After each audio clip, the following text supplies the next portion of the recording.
A federal high court in Kano has barred the Kano State Independent Electoral Commission, KANSIEC, from conducting the October 26, 2024 local government elections. The court ruled that the chairman and the members of the commission are unfit for their roles due to their affiliation with the ruling New Nigeria People's Party, NNPP, and failure to meet civil service grade requirements. Justice S.A. Amobede delivered the verdict in response to a suit filed by Aminu Tiga, a member of the opposition All Progressives Congress, APC. The judge declared that the defendant's involvement in partisan politics contradicts the 1999 Constitution and the Kano State Independent Electoral Law Commission, 2001. Joining us this morning is Lagos State Chairman of the African Democratic Party, George Ashiru. Good morning. Thank you very much for joining us. Thank you. Thank you very much, my brother, my sister. Thank you. And Saruge, you know, I join you in wiping the tears. It's really, really terrible. We're all sad. Very, very sad. Now, we've come to a very interesting place. The elections were scheduled to hold this Saturday, but unfortunately, it does seem that the elections will not be holding. Who takes the blame, really? Where do we start from in terms of how we're just finding out now that the NNPP, KANSIEC, is in a way related to the NNPP? And, you know, what will be the implications of this? Are we starting over from scratch? Because a number of things have been reached. One is that the elections will not hold. Two is that, you know, the chairman, these people are not fit to hold the position that they hold due to their civil service roles. So are we starting again from the scratch in terms of distribution of election materials and all the likes? I think it's a wonderful judgment. I'm actually quite happy that this has happened before all the major local government elections that are coming up next year. And one of the reasons this is important is that it goes back to what we're saying about the autonomy of the local government system.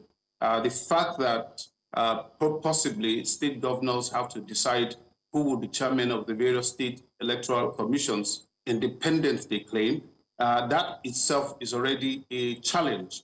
So this court case allows that question to be answered probably once and for all. The moment the chairpersons and the members of the various councils and the commissions are decided by the governors, you can be sure that they will be appointees that are members or loyalists of the parties in each of the states. And that becomes problematic in terms of autonomy. You cannot get autonomy where the person that puts you there is directing. Now, we're seeing what's going on in Rivers State. We can see the challenge of having appointees that are made by people who are not elected by the people themselves. So clearly, this is one of the things that is very important, that we follow the Constitution rather than have a faulty election. It's very important that we follow the Constitution, because once we have a faulty election, you know what the Holy Book says. It says that once the foundation is destroyed, then what can the people do for going forward? So they let the courts make that distinction and let the right thing be done. And the elections can, look, we're here for life, for forever and ever and ever. The nation Nigeria will exist for as long as this world exists. So we are not in a rush to do the right thing. Let's do it now. Yeah, but how do you think we can break the cycle, across the whole country? Aside KANSIEC, we pretty much will have the same situation in other states. But if you remember, in the Edo State elections, just before the Edo State elections, the PDP had complained bitterly about the resident electoral commissioner in Edo State being cousins with the FCT minister. They pointed that out. But, INEC and the courts didn't find anything wrong with it. And so they went on with the elections, that way. So how do you think that we can, ensure that we create this standard that once there is any doubt as to the credibility of any member, any person participating in the elections or handling the execution of the elections, that it would be immediately addressed? I think one of the fundamental issues that we also have to deal with was the fact that the Constitution of the Federal Republic of Nigeria, as prepared in 1999, was prepared in a hurry by a military government. It's meant to be a reflection of the U.S. presidential system, but clearly it is not. We see the electoral college system in U.S. elections, which we don't have. So one of the reasons why we don't have that is because we have what we call a hybrid. We are practicing some kind of colonial administration using presidential system. So there are fundamental errors, and amendments need to be made into the Constitution itself.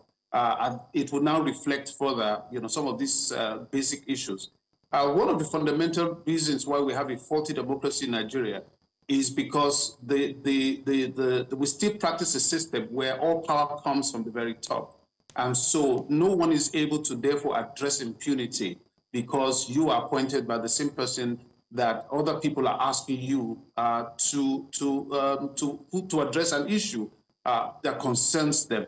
So I think we have a fundamental issue regarding the way that the Constitution itself is prepared. Now, going forward, concerning the local government, look at Lagos. Lagos has 57 local institutions, 20 of which are constitutional, the other 37.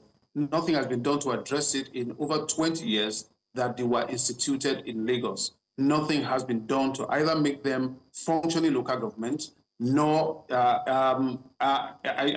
with this local government autonomy, that financial autonomy in particular, where monies are going to be paid to the 20 local governments, then what happens to the 37 extra local governments, local council development authorities? So these are all issues which the Supreme Court needs to start making pronouncements about. So the question for us is, who are the entities that can go and challenge the existence of these methodologies, processes, where the proposed new rules that are governing the future administration of local councils in Lagos is the State Assembly is requesting that the governor should be able to appoint the administrative secretaries of the 37 local council areas, according to the recent public sitting that they did. So some of these are clearly issues that I think need to be addressed all the way to the Supreme Court so that it becomes settled permanently as law.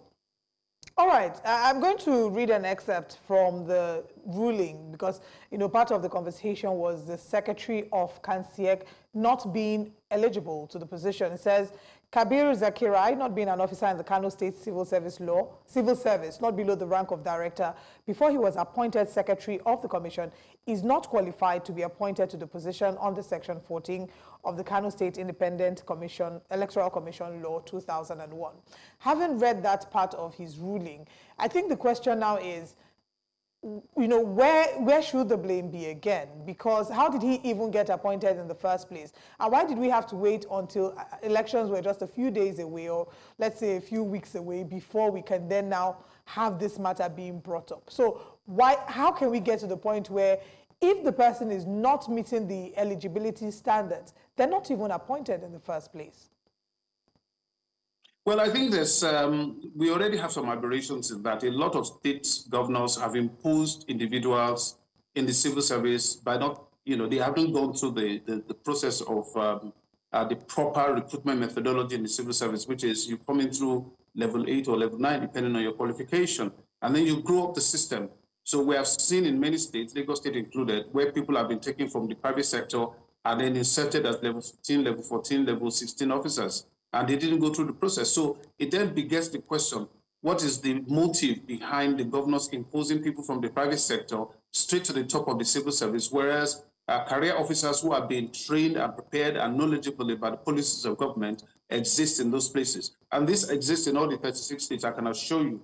And once this sort of thing is not addressed legally, challenged by the parties that are concerned, in particular, the various unions, labor unions, that are civil service labor unions, then you're going to have this situation where any governor can simply look at someone who is going to play the cards and the game that they want, impose them at level 14 officer and above, even if the person is qualified, but inappropriately inserted into the KANSIEC system. It occurs in 37 states as well. It's just that this is providing us an opportunity for the others to challenge existing aberrations in the selection of people into those positions. I think there is a necessity that all the people heading all our electoral commissions, there must be an independent, transparent system for allowing them to come in, and must be competitive. People should not simply be appointed. It must be open. There must be open system, and there could be referendum. Attorney generals in states, in the United States, are not appointed. They are elected. So why can't we also elect the chairman of these commissions? So there are so many things that we need to do to fix some of these problems. But for now, let the Supreme Court make some determination in the interim. Yeah, I also want to bring in the perspective of jurisdiction. The court ruling disqualifying these members, is from the Federal High Court in Kano Judicial Division case. Now, tell us about this. The concerns that the Federal High Court should have no business discussing or handling a case in the Kano State Independent Electoral Commission.